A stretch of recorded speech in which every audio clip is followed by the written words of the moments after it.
Hi, this is Jan Caigny from BASF, and together with my colleague Timo Himmelsbach, I prepared this talk on production data integration at BASF. Before we dive into the topic of production data integration, a quick overview on BASF. So we are one of the largest chemical companies in the world, and as you can imagine, we have production facilities scattered all over the planet. Some of our sites are smaller, where we only have one or two plants, but we also have several very large integrated chemical parks which we call Verbund sites. We have them in North America, in Europe, with Ludwigshafen in Germany being our headquarters, and we have them in Asia. This concept of the Verbund is something that you will find across the entire company, and it actually means a very deep integration. When we talk about the Verbund in terms of production, it means that we have the whole value chain on one physical location, and we have the products being made in plant A becoming the raw material for the next plant, and so on. And in the same way, we do a very deep integration of our utilities within these Verbund sites. And this we do similarly with our entire value chains, with our markets and customers, and even with technologies that we share across a whole wide range of segments. And of course, in order to really capture the benefits and synergies of such a Verbund, you need digitalization to be able to harvest these advantages. So the key question now becomes how to enable digitalization. And given the name of this talk or of this session, it's not a big surprise that the answer is through data. And then the question is, okay, so how do we integrate this production data? Well, in the recent past, that looked more or less like this. We had our plants, which had a control system and also a functional safety system. And some 15 or 20 years ago, we realized that it would make sense to capture the data of these control systems in databases or historians, and that's when we introduced the production information management systems, which was then used by people making some simple calculations and dashboards. And as we were using more and more of this data wasn't only relevant for people working, let's say, in an OT environment, but this was also data that became important for people working more in the corporate network environment. And so we naturally started having this automation pyramid where we had strong segregation firewalls between the different layers and this need to share data across these layers. And of course, above the corporate network, you have another firewall which separates us from the public internet. So this is how we did it in the past. The problem becomes really interesting when you talk about global data integration, because then you're not talking about one automation pyramid where you have one control system with data and one PIMS that you want to integrate. Now, then you're talking about a global landscape of different kinds of plants with different ages, with different kinds of control systems and different PIMs.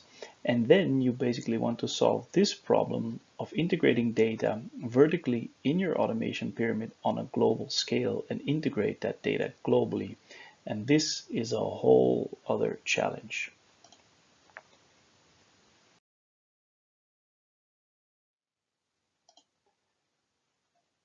Because in this case, when we look at the data providers coming from this operational technology, we suddenly have all kinds of control systems, different kinds of PLCs, SCADA systems, DCSs, batch systems.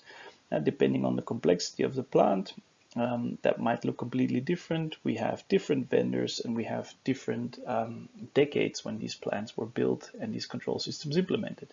Similarly, for the PIMS, we have all kinds of vendors. We have PIMS for the continuous plants, but we also have PIMS batch modules for the batch plants. We even might have some plants where we have additional data stored in SQL or Oracle databases, etc. And we not only want to integrate the process data, we also want to integrate this batch data to have contextualization. We want to integrate the alarm data, and we even want to integrate the field device data to have a really good understanding of what's going on in the plant. So the problem becomes even bigger. But once you're able to do this, then of course you have this wealth of data that you can make available for all kinds of applications. And in this case, you can have more traditional things like an alarm management system or control performance monitoring.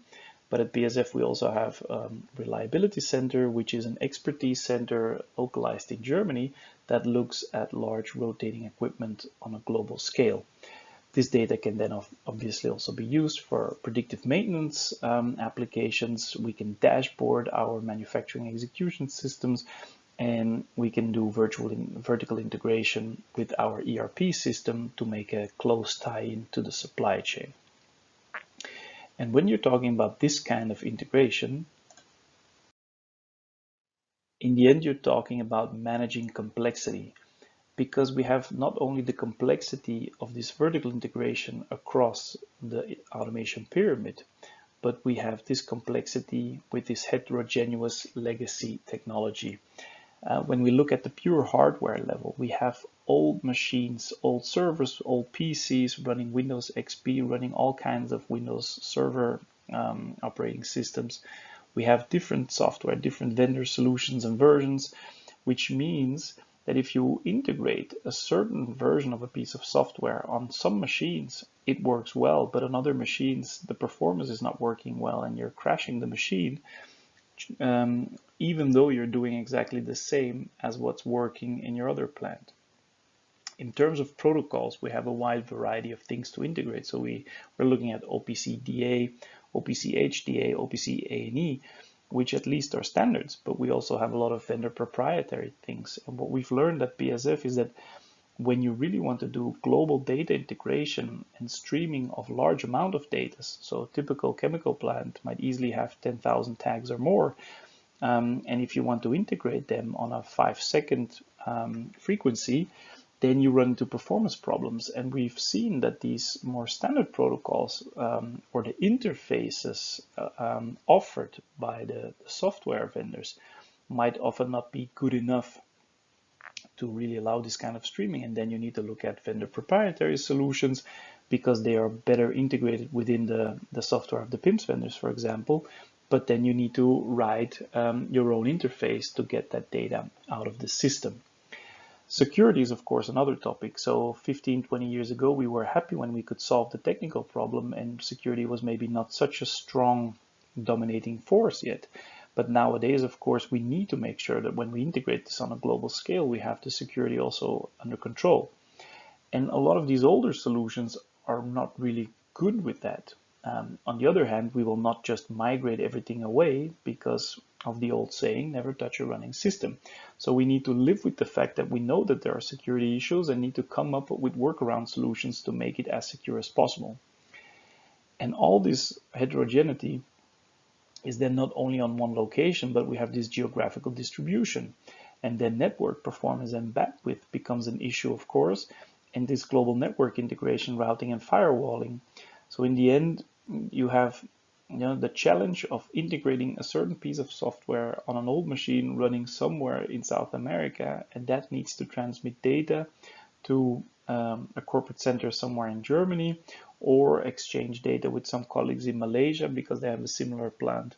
And this kind of geographical distribution adds another layer of complexity to the whole puzzle.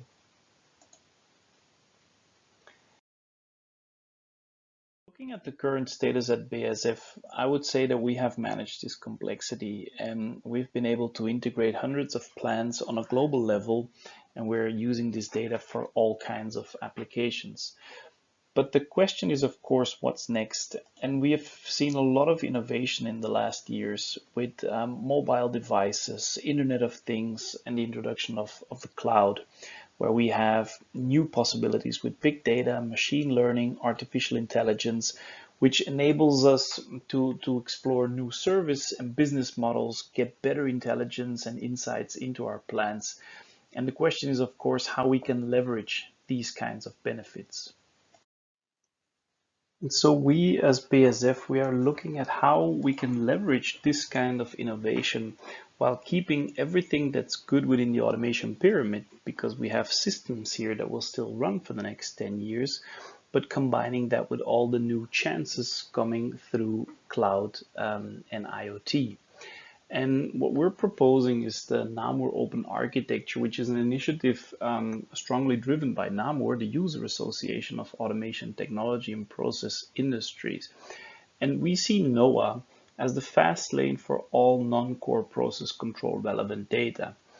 And how could this work in practice? Well, the IoT sensor that we would use to retrofit the plant, while it's physically inside the plant, it has actually logically nothing to do with the control network because we don't use that to control the plant. We only use that for additional monitoring and optimization.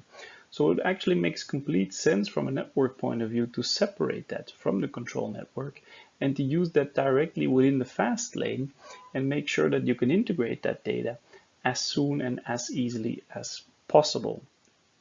Similarly, for the existing field devices or shop floor equipment, there is a lot of internal data, health status, additional measurements, maintenance information, things that are there but that we're not using enough because in the past we never integrated that in the DCS.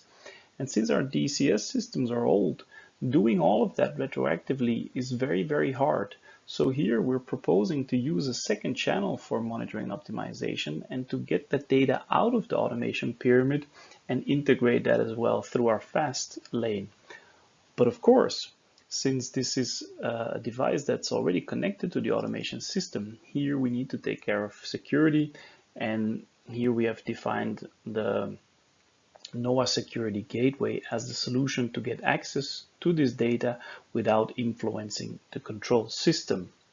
And one way how this could work in practice is you have a hard field device, which in the past was only connected via 4 to 20 milliamps to the DCS.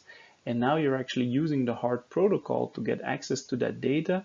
But instead of integrating that in the DCS and then from the DCS to the PIMS and from the PIMS to your global data integration, you integrate that data directly from your NOAA gateway into your NOAA fast lane.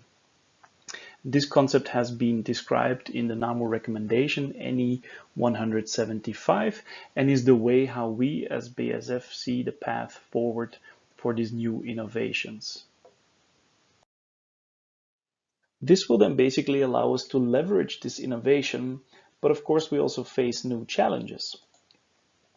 Because we will have a huge increase in data sources, this will be an additional complexity to manage. At the moment we have in one plant, one PIM system, but now we're retrofitting this plant with additional industrial IoT sensors and solutions. So we will have new connectivity, maybe using mobile with 4G or 5G, using low power wide area networks like LoRa. And these new solutions, they don't come with the old automation and OT protocols. No, they come with IT stuff on board. So they speak MQTT, AMQP, and Kafka. So we suddenly have a stronger introduction of IT within the whole OT landscape, which is something that we need to be able to integrate as well. And then, as I mentioned, this additional monitoring data from the existing field equipment will mean that suddenly there will be a lot more additional data sources within our plant. And so the only way for us as BASF to have a realistic chance of integrating all that data is by reducing the complexity. We do that? Well, as BASF and as NAMUR, we are really driving standardization. And standardization from our point of view is not something you can do in one discipline, but that you need to do across several disciplines in order to get a full solution. So in terms of the physics, we're really pushing Ethernet all across the automation pyramid. And we see with things like the advanced physical layer that we will get Ethernet all the way into the field, even into our hazardous areas. But Ethernet is not enough. We also need to standardize the language. And here, something that has really evolved over the last few years is that the industry has more and more embraced OPC UA as one of the dominating protocols on the shop floor. And therefore, this is also a very important topic for us as NAMUR and BASF to push forward. But again, physics and language is not enough because you also need to standardize what's being spoken. And here we push the standardization of information models, and something which we have been able to achieve through the NAMUR Open Architecture initiative is really drive this standardization from a use case point of view. So we defined use cases that we wanted to achieve for our field devices then defined what kind of parameters we needed for that. And this has now been modeled in the PADIM companion spec. So PADIM stands for Process Automation Device Integration Model. And what this means for us is that any device in the near future that comes equipped with PADIM will be a device that delivers exactly the parameters we need for our use cases in exactly the format that we want. And again, this is a huge step forward.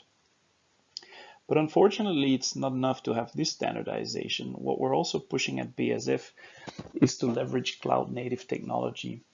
And I mentioned when I talked about managing complexity that this whole hardware dependency and also these chances that we have through the cloud, that this brings additional complexity. And here we're looking at a way to abstract away actually this kind of hardware and middleware heterogeneity.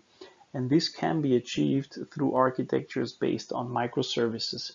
So you would have a piece of software containerized, which could run on any location in a hybrid infrastructure. And this is how we see the future of our IT landscape, is to have public clouds combined with private clouds, combined with edge computing, and where you would have one piece of containerized software that you can pretty much deploy anywhere. And this would give us an independence of hardware and middleware. And in the end, what we want to achieve with that is that we would be able to regionally integrate our data across our automation pyramid or through NOAA into a cloud platform, and then do the global integration on this cloud platform, but through microservices that we can deploy wherever and whenever we want. And that for us would be the final solution for global data integration. And with that, I would like to say thank you very much for your attention.